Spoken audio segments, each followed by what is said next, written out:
These are the three probably most common bunker faults that I see as I holding golfers back. The first one is aim. I was told when I was a junior golfer, you may well have been told the same, to aim your body way out to the left and then you open up the club face until it points back at your target. So as I've opened up the club face by a significant amount, this alignment therefore would make sense based on that theory. But it means that my golf club, when I swing, is traveling somewhere other than where I want the ball to go. That doesn't make a lot of sense. Why would I swing over here if I want the ball to go over there? And it's what it does to the swing that's the real issue. For me to get my ball to head out in the direction that I want, I can't really let the club head pass my hands. So we end up having to make a swing where we, what I call, drag the handle this way. And if I demonstrate that now, you'll see that this ball might sort of head out towards my target, which it did, but I'm still in the bunker. So that's a good example of what I would see. You know, aim left, drag the handle, ball sort of comes out, but there's no speed, there's no power. And the reason that there's no speed and no power is because there was no release. And there's no release because of the aim. So try this as a little exercise. Draw a line in the sand, pretty much straight down to your flag in the distance. Take a setup and make sure your toes are parallel to that. Get the club face open, take your address, shuffle your feet in, and take your lead hand off. Now what I want you to do is make some swings, and I really want you to feel as if your right hand is letting that club head release and pass.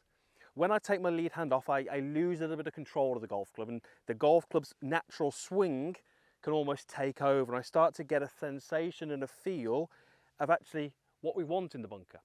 The club is releasing past my hand, so it kind of lines up vertically here and continues to pass. The handle is certainly not being dragged. Then what you can do is just start to take some sand with that.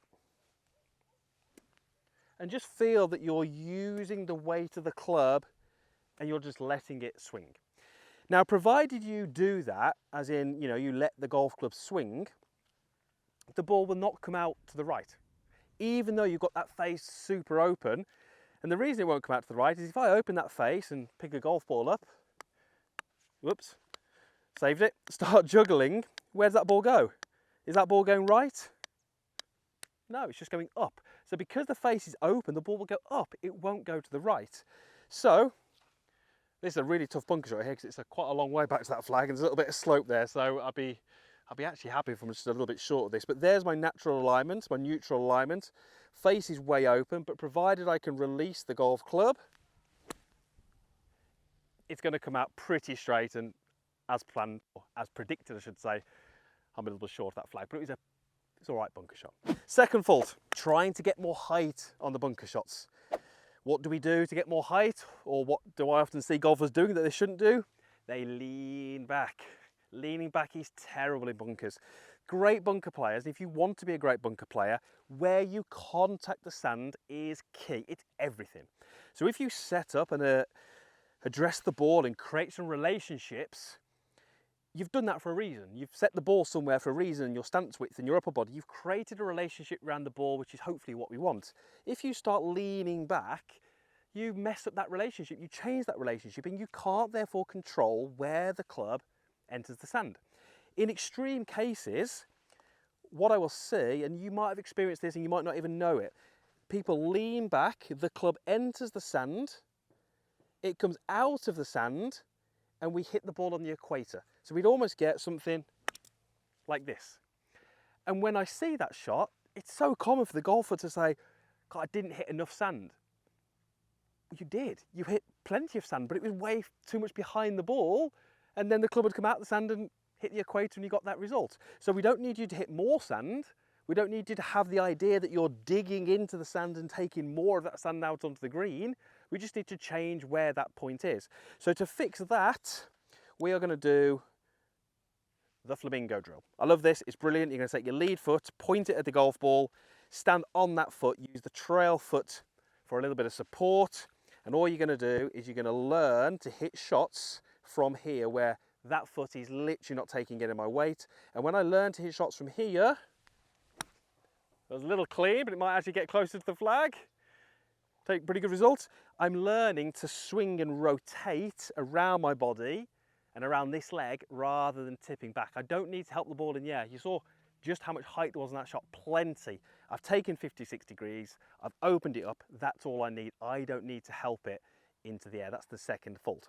And finally, speed, not having enough. We've got a lofty club. Depends on what's in your bag. I got 56, I crank it open. Where does the loft point? Straight up. Where does the golf ball go and hit it? Up. Couple that with the fact that we've got sand between the club and the ball. That saps energy out of the strike and it makes the ball head off with less speed. It means that those two things mean that we need speed in the bunker.